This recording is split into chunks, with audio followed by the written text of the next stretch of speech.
Okay.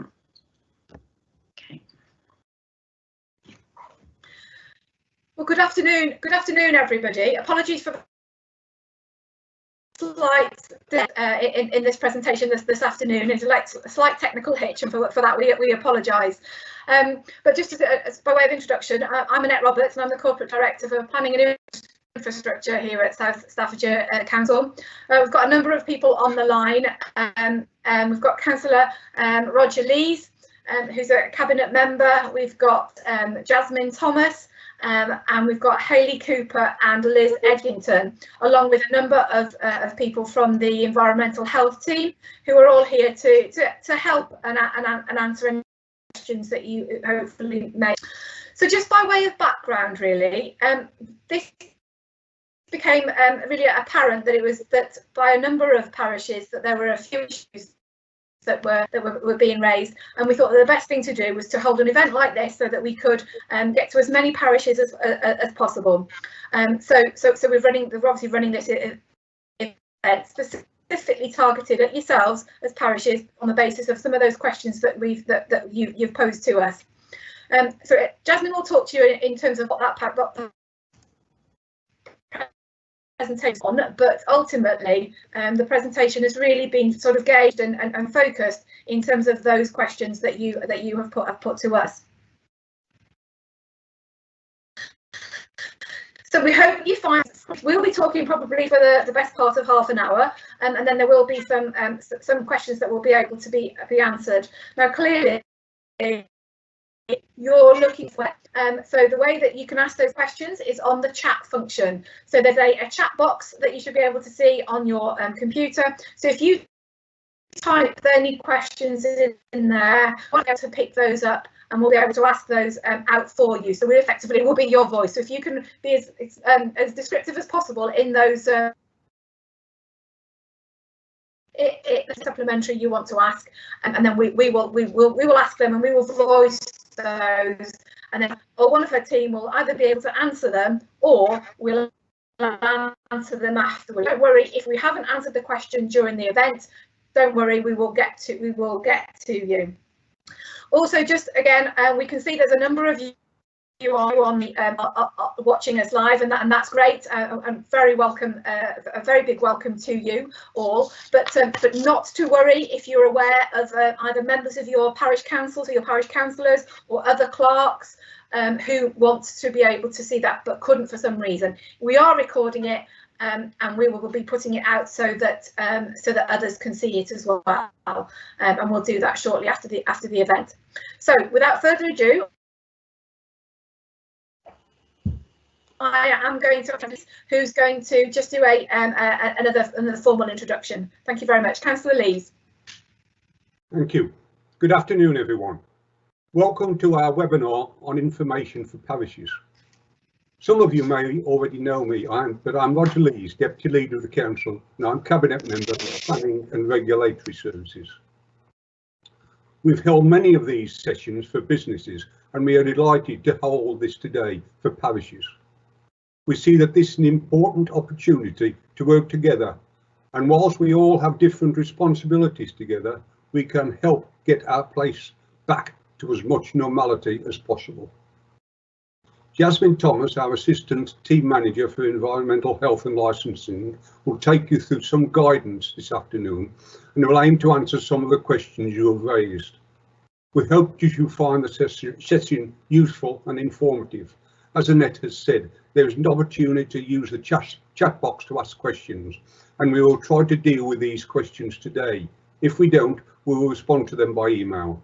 We will also record this event for anyone who is missing it, so we will share it afterwards. I'll now hand over to Jasmine. Jasmine, over to you.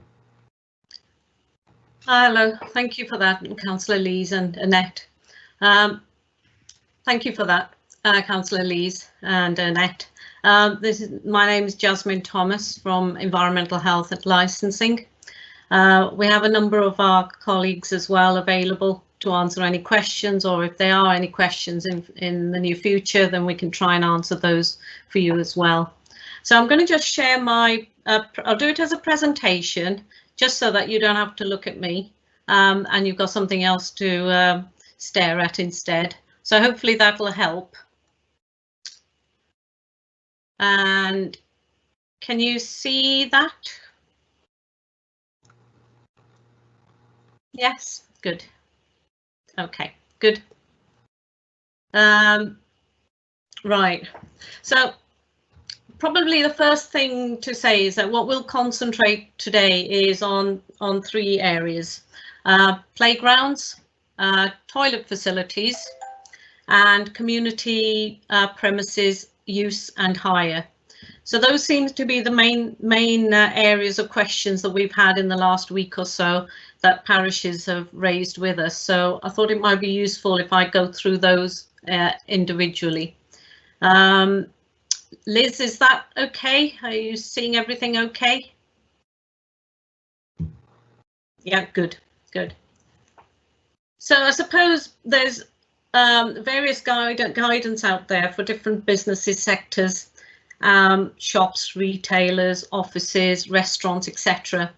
But the main thing to remember is that the principles for controlling COVID are applicable to all sectors, and that includes anything that parish councils are responsible for as well.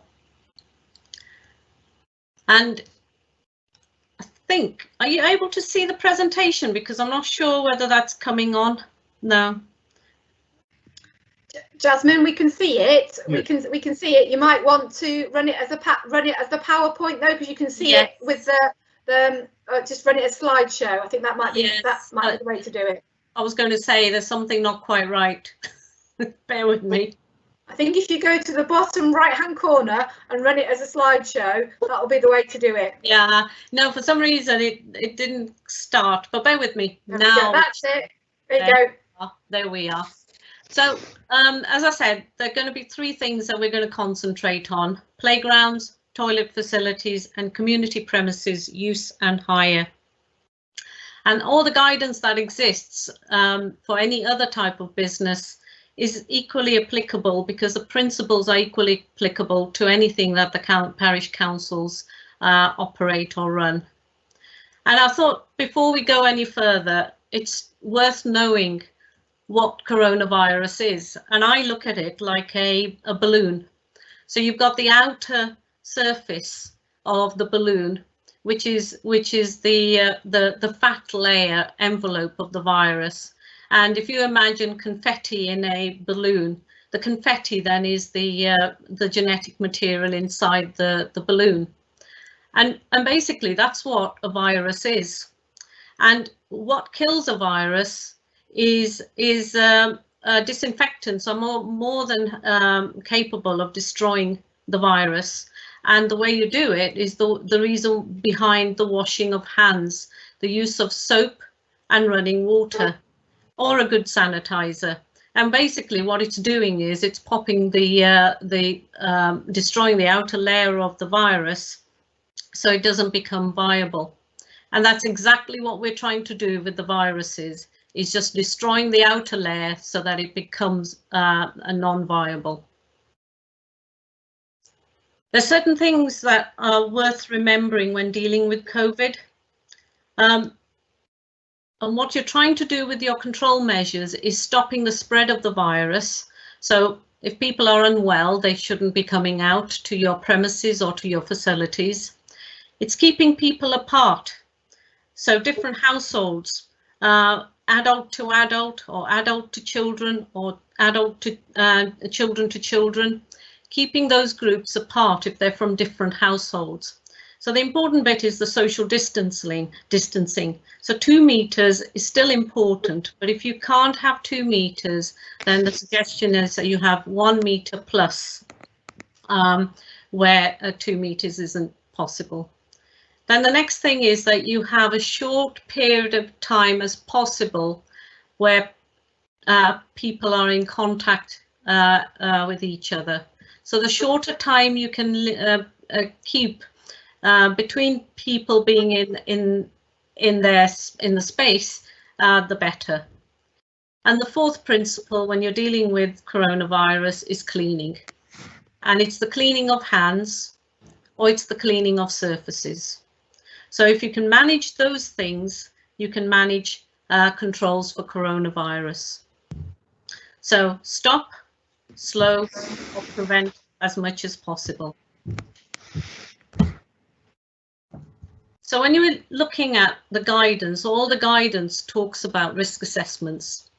And what does that mean? It basically means whatever you consider the risk assessments should come out with some controls.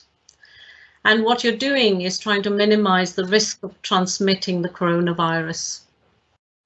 And this will depend on each of your sites. So whether it's a playground or whether it's the community facilities, you're looking at the size, the layout, the individual design of your premises or facilities, what activities actually take place there, what equipment you have, whether it's the playground equipment or office equipment or the community centre equipment. It also then depends on how you operate the facilities and how you manage those facilities. And the third thing to remember is it's all about the number of people who you can manage at the facilities. So this is not the norm. So it's actually looking at, it's not going to be what you used to do 3 months ago, 4 months ago, but it's having a look at what you can safely do now and how many people you can accommodate in those facilities. Also look at the activities. Now, over the next couple of weeks and months, you will have changes in what you can and can't do at your premises. So gyms, for instance, will be opening on the 25th of July. Certain other activities have been allowed to open in the last couple of weeks as well. So that will impact on what you can and can't do. The fifth thing to consider in your risk assessments is cleaning. And I said before, cleaning of hands and cleaning of surfaces. And then it's how do you manage all of that? So you need to look at what you do and how you can manage these key points. And it's all about being reasonably practicable, because it's important to remember that you may not be able to eliminate all the risks in dealing with coronavirus. If you haven't had a look at this or haven't come across it, it's really worthwhile having this as your go-to document. The last time it was updated was on the 9th of July. And it's a guidance on the coronavirus outbreak, frequently asked questions, what you can and can't do. And it's relevant to businesses, it's relevant to communities, and it's relevant to individuals as well. So it really has a wide ranging of information about what you can and can't do at the moment. And it gets updated quite frequently as well. For instance, one of the points in point 1.4, it's got a little something about public conveniences and playgrounds, for instance. In 1.16 and 1.17, it has information about what the current position is regarding weddings and funerals. So it's a really useful document to have a look at what is the current situation. And one of the questions we often get asked about is cleaning. You know, how can we clean something? How often should we clean something? Should we be doing cleaning at either within premises or equipment? It's useful as a document called Cleaning in Non-Healthcare Settings. So this is the one that is available for any settings where you're not a healthcare setting. And basically it talks about using disposable materials, whether it's cloths, paper roll, disposable mop heads, to clean any hard surfaces and touch points. And then it talks about cleaning solutions, and it talks about you can use either a combined detergent disinfectant, and the important bit there is that it needs to be 0.1% available chlorine type disinfectant solution, or a household detergent followed by disinfection.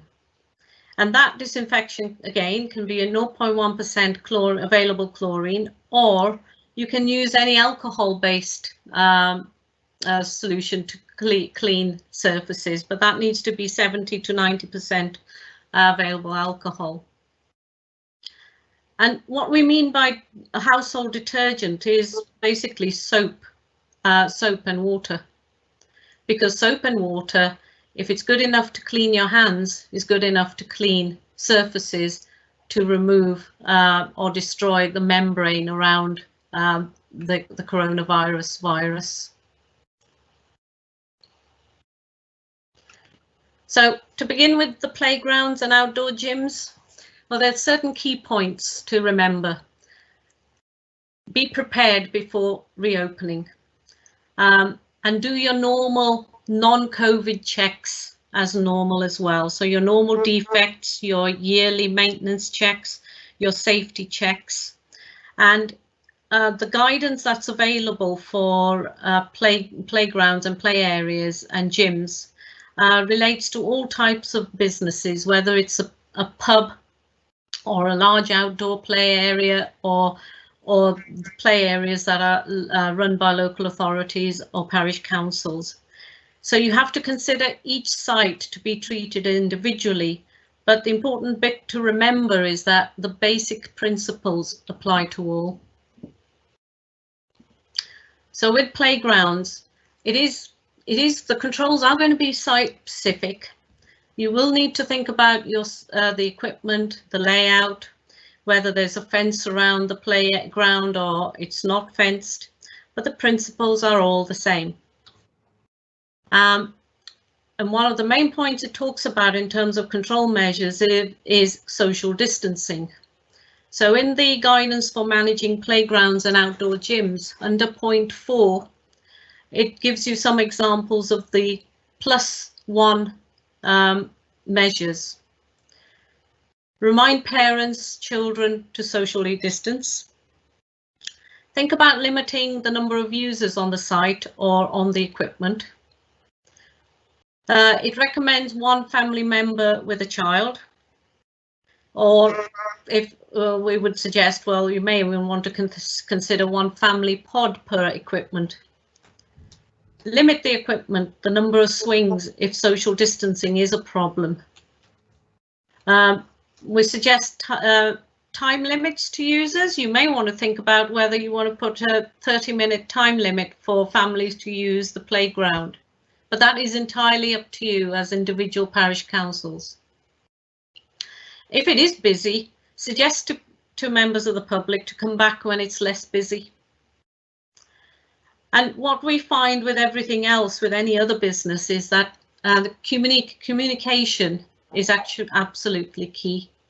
Whether that communication is via signage, via your social media platforms like Facebook, whether you have a newsletter or leaflets, whatever format you use, communicate what you want them to understand about your site.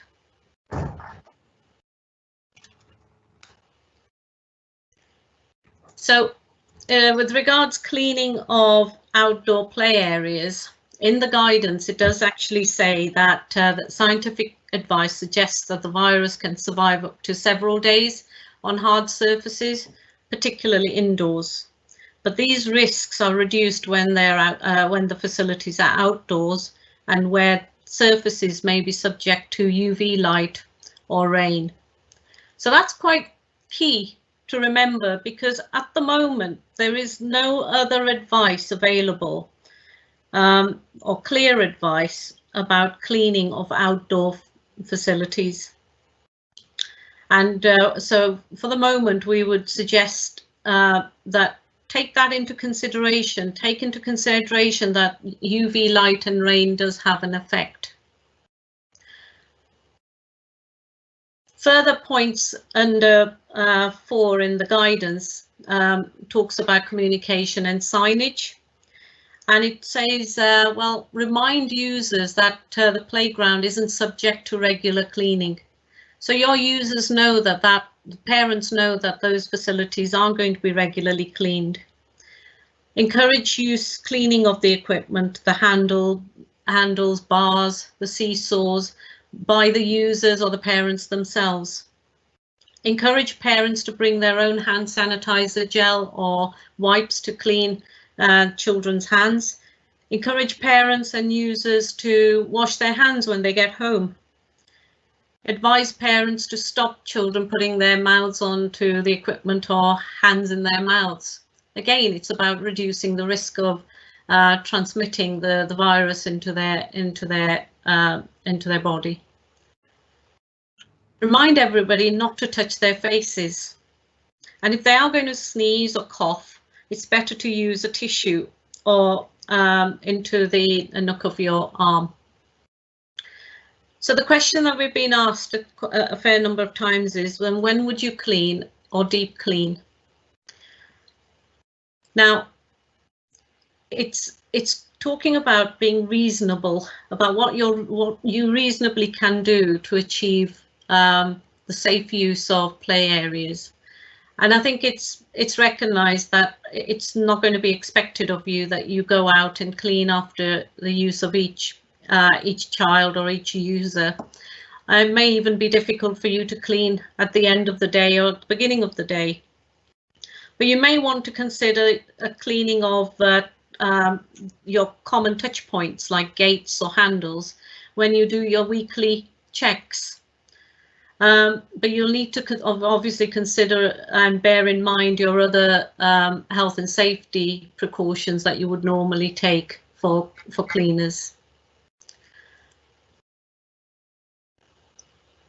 Certainly with one parish council, we've suggested that if somebody does come to you and says that they've been unwell following the use of your facilities, or they've been unwell and they've gone and used your facilities, in those sort of circumstances, you may wish to consider deep cleaning of the equipment before it's reused. But rather than use your own cleaners, you may want to consider the use of external contractors. But again, it's the likelihood of when and if that's ever going to occur. So it's just being realistic about if it does happen, well, in those sort of circumstances, you may want to consider outside agencies to come out and clean your equipment for you. Lapley, Stratton and Wheaton Aston Parish Council have kindly said that they're willing to share their risk assessments and signage that they're looking to introduce for their play areas. They're willing to share that with any of the other parish councils. So what we'll do is we'll send that out to everybody. And I'd just like to thank Amy Watson for that. So the second question we often get asked about in the last couple of weeks has been about public conveniences. Some parishes have public conveniences outside in the open, next to facilities or internally within premises. Now, with any public conveniences, the government is actually encouraging businesses and anybody else, local authorities, to keep them open. But they are potential steps that you can take. And use of signage and posters really is about communication and telling users what to do and how to use those facilities safely. So reminding users to wash their hands. Consider general maintenance. So do you have running water available? Are the taps working? Are the dryers working? Consider providing liquid hand soap and making sure hand drying facilities are available, whether they're paper towels or hand dryers. Provide paper bins for waste paper. Remind people to avoid touching their face. Use social distancing markings. So depending on the type of facilities you have, you may want to consider whether you're going to have queues, whether there's certain days those facilities are used more often. And do they then need to have some sort of social distancing to to help with the use of those facilities? Does there need to be a one in, one out system? And again, it all depends on how many cubicles those particular facilities may have. And it's important to keep the facilities well ventilated. So if you may want to think about keeping doors and windows open where that's appropriate. Yeah, and this is where cleaning comes in. What will your cleaning guidance be? Be clear about what it is with the users. How often will the cleaning be done post lockdown? How often can you do it? Can you do it when it's at opening and closing? Or can you do it just once in a day or any other time? So do you need to increase frequency of cleaning in line with the usage or days of the week? So you may have some days which may be busier than others. So weekends, if they're allocated outside and people are out and about more often at the weekend, you may need to think about whether the frequency of cleaning needs to be increased. The guidance suggests using normal cleaning products, but paying attention to hand touch surfaces, and consider using disposable cloths and paper roll to clean. Think about a cleaning schedule. This can help, and it will help to keep it up to date and visible to the users. Remove your waste regularly. And what we would say is sanitary conveniences within buildings probably will need more regular cleaning of touch points than external facilities. I have to put this in. Don't let it drive you round the bend. And I apologise for that. So the next area of questions we've had is about the facilities, community facilities, parish council buildings, and hiring out of those facilities. So again, it's about achieving the key points about stopping the spread of the coronavirus. It's about social distancing. It's keeping people apart as much as possible. Time and cleaning. So be clear about what your activities are that you are allowed to have. So the frequently asked questions is helpful in that scenario. So the points to consider are the managers and operators of your venues, the hirers, people hiring the venue off you, the rooms, for instance, people attending, whether it's users or staff, whether they're high-risk individuals, or they're vulnerable individuals, and others. There may be children or groups that attend. But the key point is, if anyone is unwell, then they should stay at home. And that's key in communicating that message to them. So with regards facilities,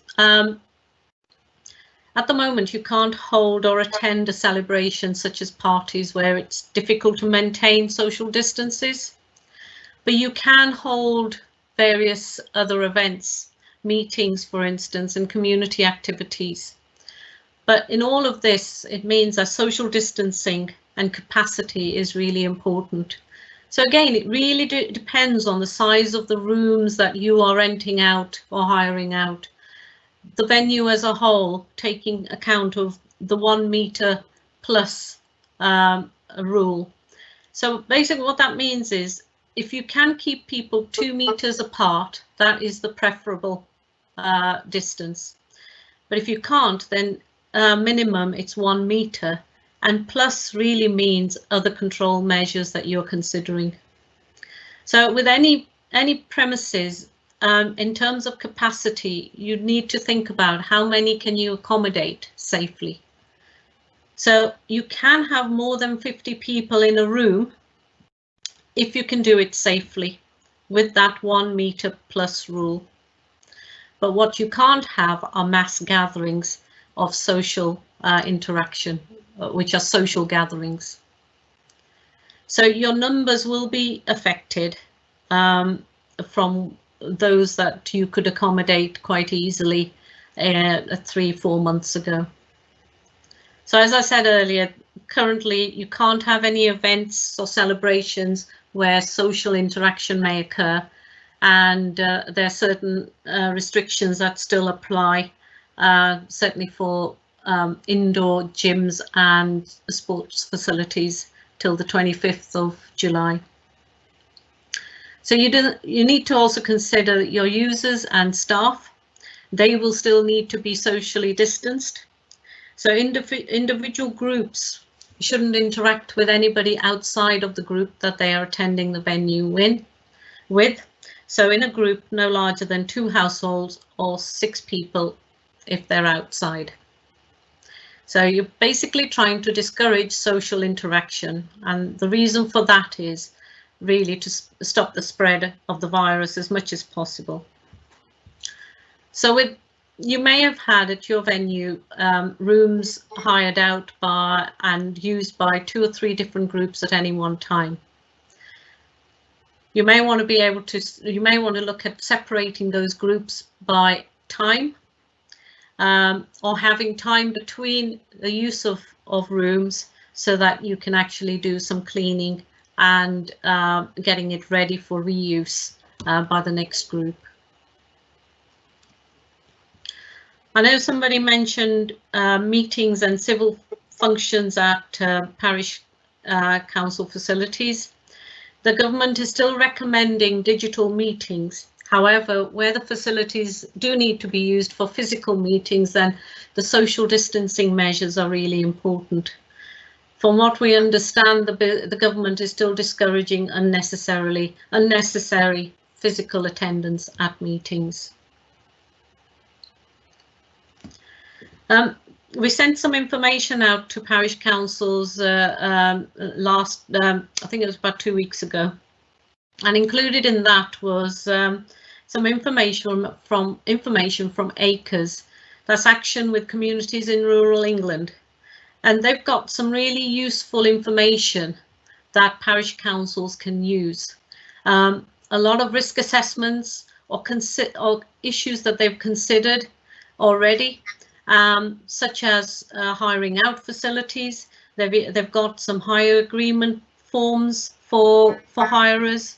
And one thing we would suggest including in those sort of things are what your test and trace, NHS test and trace details would be. You know, how are you asking hirers to keep that information?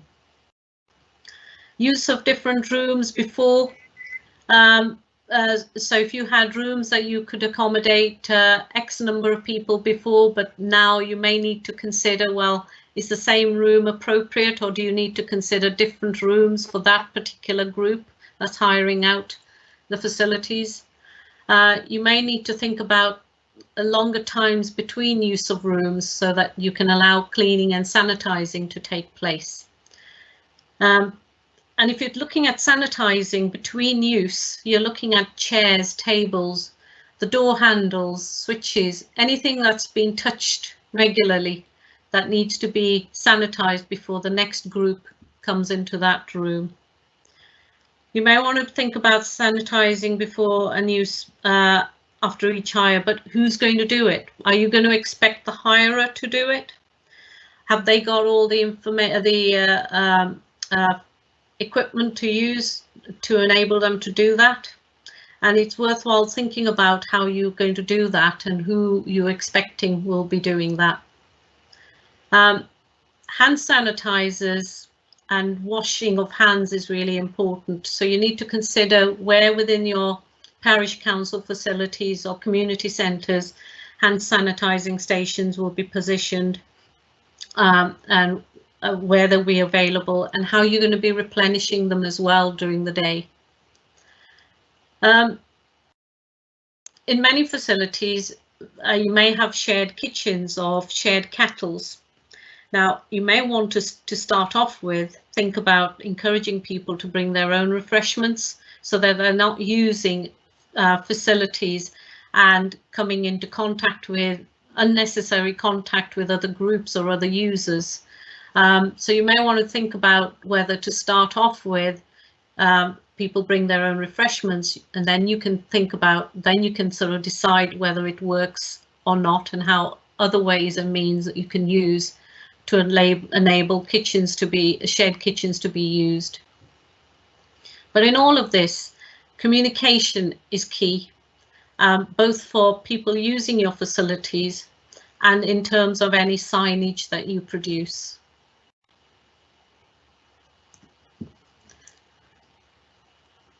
So with certainly with rooms being used within community centres, you will need to think about ventilation. Ventilation is going to be quite important because you're trying not to allow the same air to be circulated within rooms with different groups coming into those facilities. So keeping doors and windows open if possible, but obviously not internal fire doors. There's guidance to the gyms and leisure facilities due to open on the 25th of July. Within that guidance, in point 5 is a guidance to ventilation, which I think was produced by the Building Control Society, but it's actually quite useful to read, and it's quite simple and straightforward to read as well. And anybody managing facilities, I think it's worthwhile having a look at that guidance.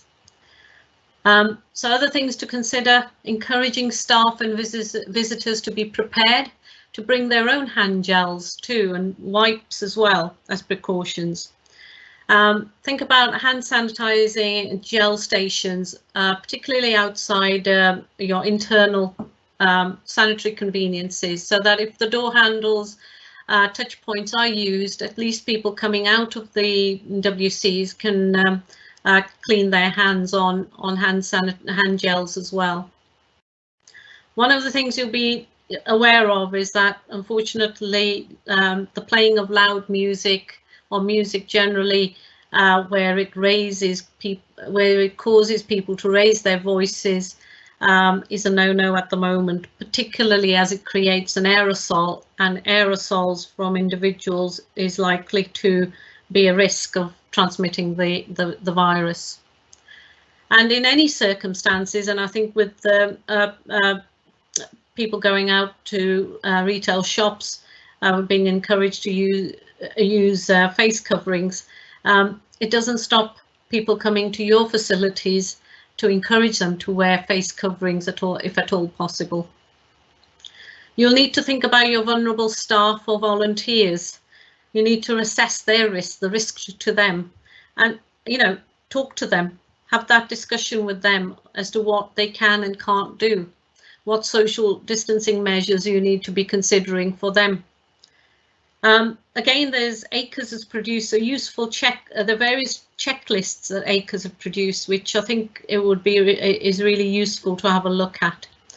And just like the Lapley, Stretton and Wheaton Aston Parish Council sharing good ideas, we would say and encourage parishes to share their good practices and ideas as well, whether there's a forum for that to be done, or to do it by even creating a Facebook page for yourselves would be a really useful way of sharing good practice amongst yourselves as well.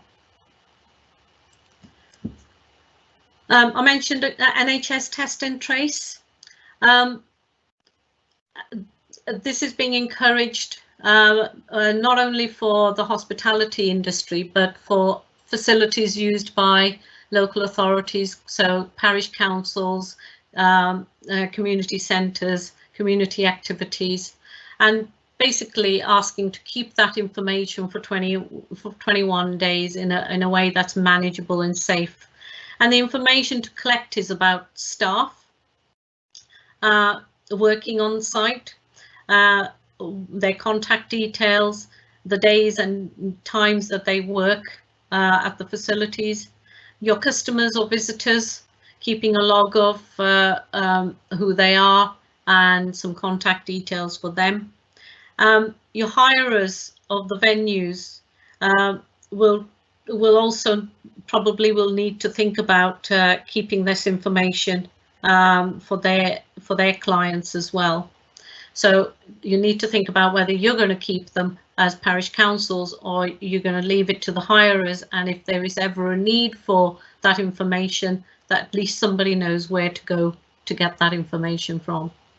And I suppose it's worthwhile just pointing out that hirers themselves will need to do their own risk assessment for their own either classes or activities that they undertake.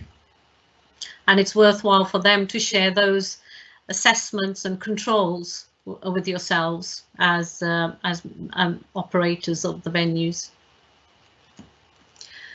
So we also had a question from somebody to say, you know, we're looking at, we have karate lessons and dance classes, exercise classes at our venue, and they understand these will resume from the 25th of July. And that's our understanding as well. And the guidance that's come out for sports and gym and leisure facilities is useful to look at. It basically says that you're not limited to how many people you have to have in your classes, because those numbers will be determined by your accommodation and how many can be safely accommodated in the space available. So you do need to individually think about the room sizes and the facilities available to consider, is there 2 meter social distancing possible in those rooms? And the guidance suggests marking areas on the floor, literally either spot marks or doing a square area so that individuals are able to use that little area for their own use.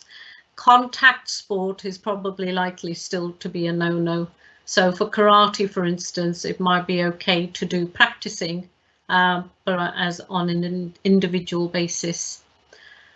Need to think about the use of music, because unfortunately at the moment loud music won't be allowed, but certainly if somebody used music, they would need to keep that low in volume, so not to raise users, not to encourage the people raising their voices in any way. And that's finally it, and I hope everyone stays safe, and we'll take any questions if anybody has any. There doesn't appear to be any extra questions that I'm just looking through the list. There's been a number of questions which I think we've answered. Western London is a parish council. Any signs available that can be obtained? And Liz has sent you a link to the signs on the website. So thanks, Liz, for sorting that out. Can you email the presentation at the end? Yes, of course we can email the presentation at the end, and it's fine to share that.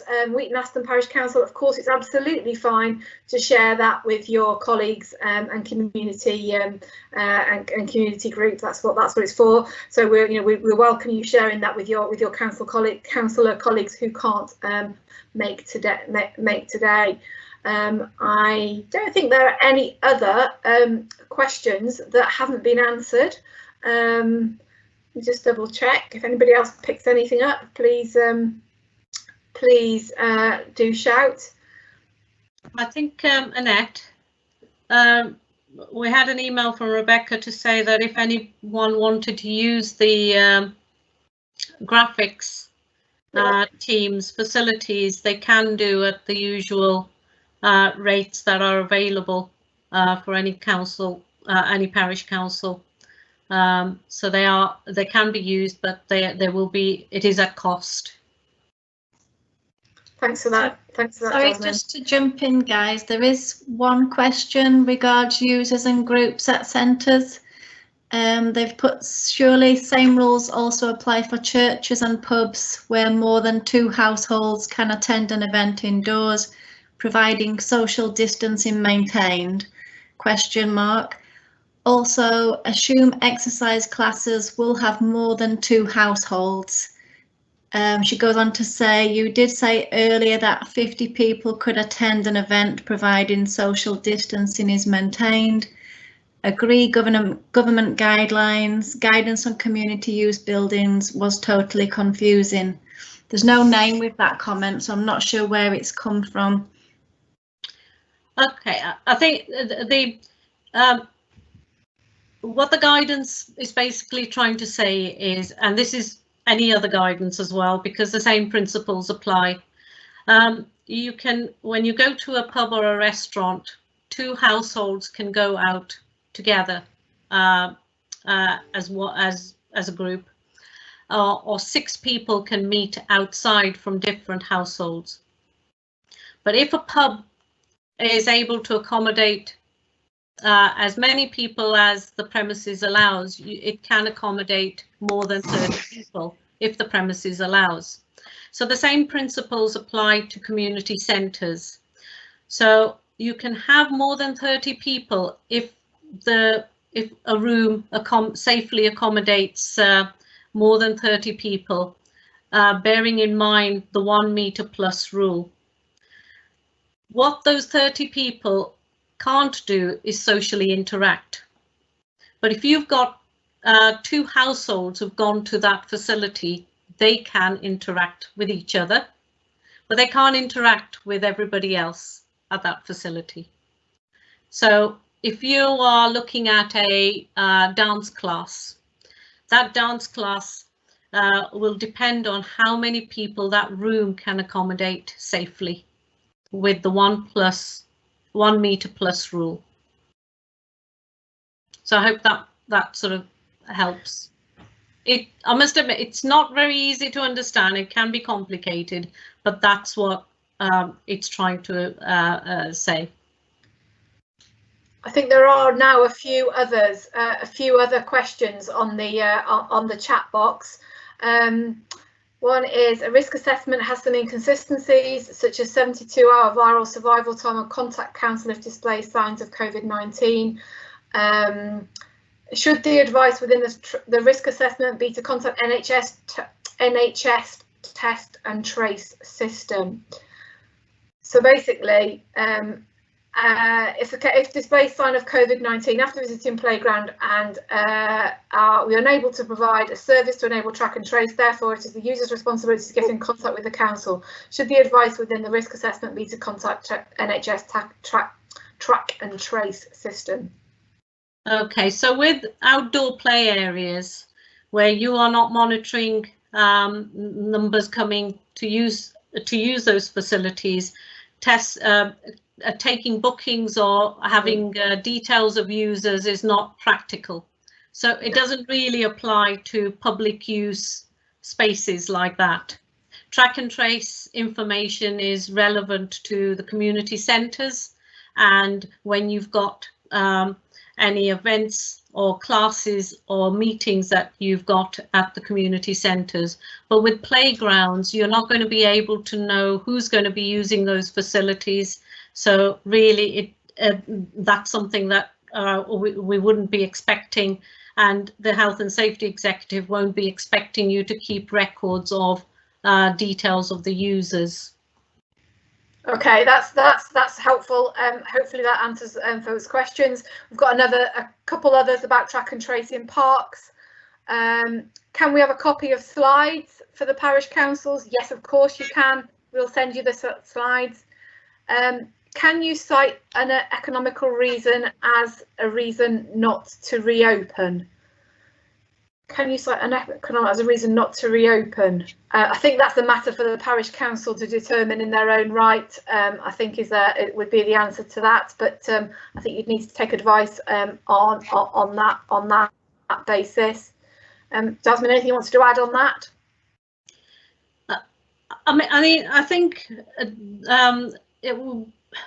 the important thing to remember is that coronavirus, just like any other health and safety matter, you're not looking at eliminating the risk totally, because you physically can't. And as ourselves as enforcement officers and for the health and safety executive, they're looking at what's reasonably practical. What reasonable steps can you take to control what you are able to control? And the information that certainly the Lapley, Stretton and Wheaton Aston Parish Council have produced is reasonable. So if there's anything else about the condition of the equipment, whether it needs removing or replacing because of general health and safety maintenance, that's a separate issue. But in terms of COVID measures, they are achievable. They can be done, and they are quite reasonable. The sort of things you can do are quite reasonable. But yes, it's up to the parish councils themselves responsible for any play areas, whether they think they can or whether they want to open those areas. Okay, thank you. Thank you for that, Jasmine. Somebody has lost some of the audio. Of course, we'll resend it. That's fine. We'll send it out to everybody with the slides. At Penkridge, there's a public bar. Can it be? I think it says, can it be opened? Public bar, presumably within the community centre or the parish buildings. Yeah. Yeah. If it's a public bar, if you've got facilities like a coffee shop or a cafe within your premises, that's no different to a restaurant or a cafe. So the guidance applicable to that is the restaurants and bars guidance. Again, as long as you've put measures in place to control coronavirus, which are in the guidance, there's no reason why you can't reopen them. Thank you. Thanks, Jasmine. I think we've got to the end of the questions. Guidance given says exercise classes has to allow 9 square metres per person, which will limit even further. I think if that's what the guidance has said, then as practically that has to be adhered to. Jasmine, do you want to comment on that? If people haven't seen the guidance that I think I mentioned at the end, put a link to the guidance. Yeah, the sports and gym leisure facilities, that actually details a little bit more about what the government are suggesting for classes reopening after the 25th of July. So I think it's worthwhile having a look at that. It does talk about, I mean, it's 2 meters is the guidance. So if that's what you need to put aside, which is what our leisure centres are having to consider as well. So it's exactly the same principles. Mm-hmm. And then I think the final comment is, should we seek permission from our insurers before reopening the play areas? I guess that's a matter for yourselves and between you and your insurance company. That's a matter for yourselves to consider. Jasmine, would you disagree with that or wish to add anything? No, and I think it's fair to say that it's not bad practice. It's good practice to contact your insurers because they will probably want to know what your controls are going to be. Mm. Okay. Thank you. I think those are all the questions that are on the system. If we have missed any or you think of something later, just shout and we will try our best to answer them. I'll hand you back now over to Councillor Lees. Thank you very much, Annette. May I thank Jasmine and Annette and hope that you have found the session useful and informative. As Annette has said, if you have used the opportunity to use the chat button to ask a question and your question has not been answered, we will respond to them by email. Please remember, we are here to help. Thank you all for logging in, and remember, all has been recorded and will be put on the internet tomorrow for you to view. Thank you and good afternoon.